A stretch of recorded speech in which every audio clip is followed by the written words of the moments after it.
The question's been asked of you again and again. Who are you and what do you do? And someone asked me the other day, why do we need to know? Well, have you seen those wandering sadhus in India? You might have seen pictures of them. I haven't been to India, so I haven't seen them in the flesh, but they go around with their matted hair and their clothes disheveled, muttering to themselves. Well, that's how you're going to finish up if you don't answer this question. So you better find the answer. Perhaps you, like me, over these years of the reading of and listening to stories, you've come to the awareness that each of the persuasions, the stories of those persuasions, have a different energy. They have a different message, different chemistry. Like the Zen stories, cut through the mind, or trip up the mind, use a sword to bring us up short, sever our predispositions and our conditioning. And the Buddhists teach us the morals, and the Jews teach us the laws, and the Taoists teach us the alchemy of life. But it's the Sufis, for me, as I've discovered, that have embedded within their stories the answer to the question that we've been seeking. What is it that is created or is enacted when stillness and movement collide in us? What is it when it's neither a wave or a particle? Which of course is answering the question, who we are and what we do, so it all comes round to the same point, really. But the Sufis have managed to enclose in all of their stories the answer to this question. It's usually in the form of a sheikh or a dervish, as we know, but this story that's about to be told doesn't have a sheikh or a dervish in it, so that might confuse us a little bit, but that's all right. It's a story about an emir, and he was rather an enlightened being. So he would oftentimes, in the company of his trusted vizier, both in disguise, go out into the streets of his kingdom to see how the people were faring. And when he came across those who were in great need, he would leave a bag of gold at their door, or he would find some means to bring assistance to them.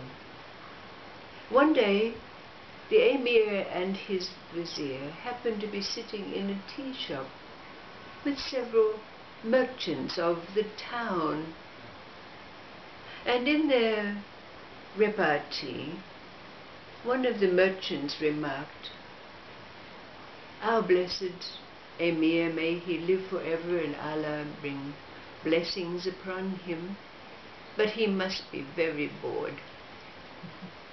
I mean, here he is, every day, all he's doing is entertaining those who come from far and wide to court his favors. He listens to his advisors and so forth and so on. Well, of course, there was almost smoke coming out of the vizier's nose and ears. He was getting so angry. But the emir gave him a little signal to keep himself in check, and the emir in conversation said to the merchant, "Well, what do you think the emir should do?" And the merchant said he should get a trade.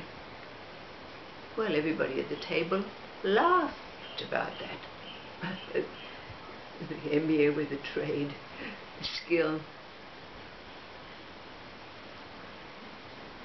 And the conversation kind of fizzled out. But when the emir and the vizier came back to the palace, the vizier was still very angry, and he said, "Master, would you like me to go and take care of those two fellows who talked about you so lightly at the tea shop yesterday?" The emir said, "No, no, no. He gave me quite a thought," he said. He said, "Tomorrow I want you to bring to my palace all of the worthy artisans of our town. Bring me the saddle makers, bring me the tailors, bring me the woodworkers." Well, when they were all brought before the emir and demonstrated to him the arts of their trade, of course he was very impressed by the great variety of talented people he had in his kingdom, and this of course is why it flourished and was doing so well. But in looking at their wares, he decided that he would become a weaver. So the greatest weaver in the land was brought to the palace every day to teach the emir how to weave. But he mastered the art in a few months, and he became very adept, and he created the most exquisite work on his loom. In fact, he had one particular pattern that he perfected, and that was so beautiful, a motif of flowers around the edge in silk. And he even made several little squares of this pattern to give to his favorite wives. Now one evening, in their explorations in the kingdom, the emir and the vizier happened to be walking down a dark alleyway, when all of a sudden they were accosted by two robbers. They were dragged off into a seedy-looking house, bound hand and foot, and of course the robbers were very pleased when they found several bags of gold in the cloaks of these two. And they said, "Well, what are we going to do with them now? We'd better kill them." But the Grand Vizier had a thought. He said, "Don't kill us. We are only wandering merchants, travellers, weavers, in fact, from Samarkand, and we've come here to do some work for the emir. If you kill us, you miss the possibility of earning a great amount of gold." Oh, the ears pricked up. "And yes," piped in the emir, "yes." He said, "I guarantee that if you take one of my works to the palace, you could easily receive 1,000 gold coins." Well, that was enough. So the robbers returned the little loom that the emir carried around with him and set him to work. And in 3 days he had created the most exquisite handkerchief that he had ever